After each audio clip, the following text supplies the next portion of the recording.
আপনারা দেখছেন তকমা নিউজ আর আমি অম্বর ভট্টাচার্য। এই মুহূর্তে আপনাদের দেখাচ্ছি বাঁকুড়ায় যে শুশুনিয়া পাহাড় আছে, সেই শুশুনিয়া পাহাড়ের যাত্রাপথ। এই চলেছি আমরা। ওপরে দেখতে পাচ্ছেন ঝকঝকে আকাশ, রূপলি মেঘ ভেসে বেড়াচ্ছে। দেখতে পাচ্ছেন সেই মেঘময় আকাশ। চলেছি আমরা শুশুনিয়া পাহাড়ের দিকে। দুধারে জঙ্গল, জঙ্গলের বুক চিরে এগিয়ে চলেছে রাস্তা শুশুনিয়া পাহাড়ের দিকে।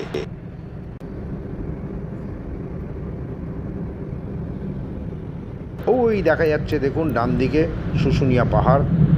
এই হলো শুশুনিয়া পাহাড়। আপনারা দেখছেন এই মুহূর্তে শুশুনিয়া পাহাড় তকমা নিউজের পর্দায়। এরপরে আপনাদের দেখাবো শুশুনিয়া সোনার বাংলা হোটেল, যেখানে আমরা গিয়ে রাত্রিবাস করব। সেই হোটেল দেখাবো। সঙ্গে থাকুন, দেখতে থাকুন তকমা।